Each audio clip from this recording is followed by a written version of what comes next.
I think it's so funny how all offseason we're talking about the 26 draft, talking about guys that might go number one. Sam Leavitt was firmly in that conversation. People talking about him going first overall, probably a first round lock, at least the way that we're talking about him this offseason. And then since the Mississippi State game, I feel like the media's kind of forgot about Arizona State and especially Sam Leavitt. You look at the mock drafts being posted even this week, just a couple days ago, I didn't see Sam Leavitt in the first round in a single one of them. He's going to be back in that conversation once we start considering the full body of work that Sam Leavitt has. But this game against Texas Tech, he's not only in the first round conversation, I think he's in the conversation to be the first quarterback selected, in my opinion. But we're going to take a look at what he did against Texas Tech. Really strong performance, 320 yards and a touchdown. And I put this first clip on for a couple of reasons. The overarching theme of Sam Leavitt, in my opinion, is the arm strength. Definitely like that, but we're not going to talk about that today. We're going to talk about the processing, how fast the ball comes out of his hands, how quick he makes decisions.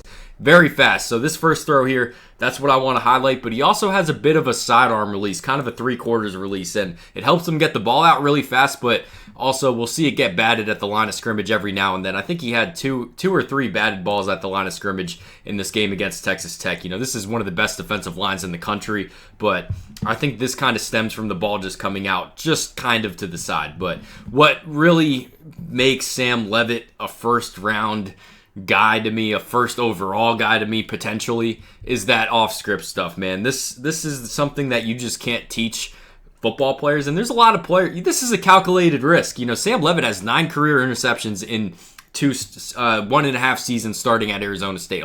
He's only turned the ball over via interception 9 times. This is a great ball downfield, and a lot of times you'll watch this and you might hear some people say, this is only a great throw because it happened. Well, no, this is a great throw because there's no safety there. His receiver's wide open, and he knows he can trust his arm without a good base here to throw off of and just whip it up there.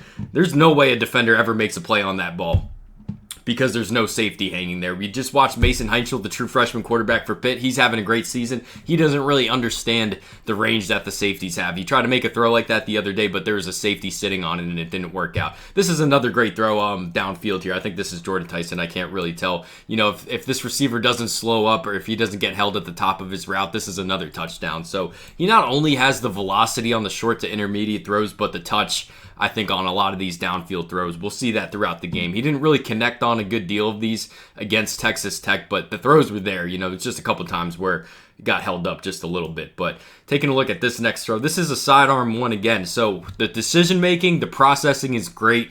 Every now and then the accuracy will kind of fall off just because I think of that arm action. And I'm curious to hear quarterback coaches talk about it, but he's completing, I think off the top of my head, around 60% of his passes throughout the season. It's not because he's getting fooled by the defense often. To me, the reads always happen. They just, sometimes these throws just aren't made because of whatever. I'm curious to hear what other people think. But you can kind of see this one just kind of trails to Tyson's, to the left of Tyson on this one. This is a great play by Jordan Tyson.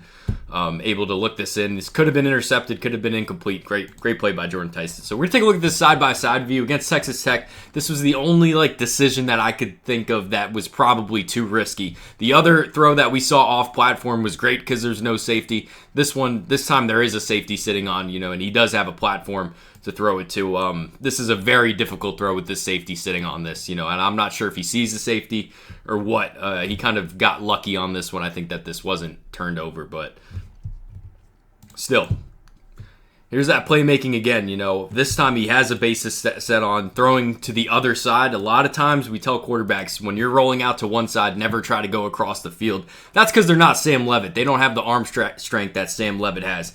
So on the short ones, we see him drive with the lower body, and then we're talking about velocity, but just talking about straight up arm strength. He does have a base on this one, but this is another beautiful throw off platform all the way down. Again, there's no safety there. You can make these kinds of risks when it's not going to get hawked by a safety, when it's not going to get lurked by a safety on that.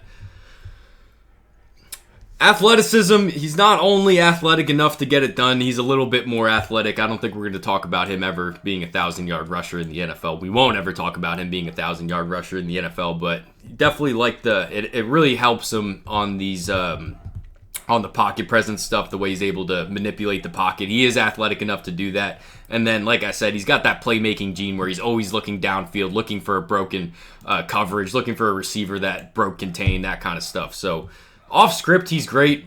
On script, he's great.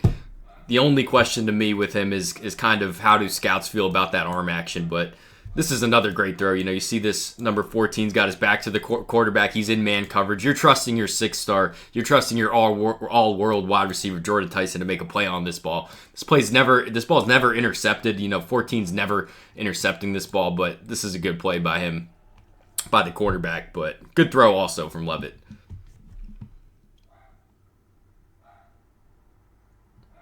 Again, I'm going to keep reiterating throughout the pre-draft process that he only has 9 career interceptions. If he throws another one next game, I'm going to reiterate that he has 10 career interceptions. He doesn't make decisions. He doesn't take chances that aren't there. The chances that he takes are justified, I think, by the risk reward. And here's again that playmaking. Athletic enough to avoid the pass rush. David Bailey, Romello Height on Texas Tech's defensive line. 2 guys might go in the first round. Always looking downfield to find a receiver that broke contain. And off script, I really love what he brings off script. This next play, this is one of my favorite on the highlight tape. It's not the sexiest, but to me, this is kind of the perfect case in point of how fast the decision making has happened. So you take a look, he's looking at the flat right away on the left screen. You could take a look, he's looking at this flat receiver, this dude that's wide open right now. Well, all of a sudden this safety just bites hard on that flat, and then he vacates that hitch route that inside receiver runs. Look at how fast Leavitt makes this decision. This whole clip is maybe 2.5 seconds, but first I'm gonna want you to look at Leavitt. Look at how he looks off the flat and then right where the safety left. Right where the safety vacated. It's so quick, and that's some of the things, we watch a lot of high school quarterbacks on here, and you see them in high school make how like these crazy throws, great athleticism, all that kind of stuff, good ball placement, and then they don't work out in college football, and they don't make it to the NFL. And a lot of people ask themselves why. Well, the game moves so much faster at college. Look at how fast this safety crashes. Sam Leavitt's got the processing to just completely change course and then hit that dig for a 10-yard loss. A lot of quarterbacks, they either throw this to a flat for a 10-yard gain. They either throw this to the flat for a 3-yard gain, or this might even get intercepted, and be a pick six the other way with some other quarterbacks. But yeah, Sam Leavitt, he's got what you want mentally. He's got what you want physically. It's just about consistency. So we'll say mentally, physically, we love him. Consistently wise, that's the question. That's what's going to determine where he gets drafted in the NFL. Another great throw here. Jordan Tyson brings this one more than he doesn't. You see just how fast the ball gets out with Sam Leavitt. We saw it on the hitches. Now he can get the ball out fast downfield as well. This is beautiful ball placement. He's got the arm strength to beat the safety there. We saw before the touch throws when the safety's not there are beautiful. When the safety is there, he can fit it into that window as well. Just a little more athleticism on the highlight tape, just so we have an idea of what we're getting athletically with him. And to me, this is consistency. This reads perfect. This slant's wide open. He just misses him, and this should have been intercepted by Texas Tech here. It's not a bad read. The question NFL teams will have to convince themselves or answer for their own purposes is how often does he do this kind of stuff? Because that's where you get worried.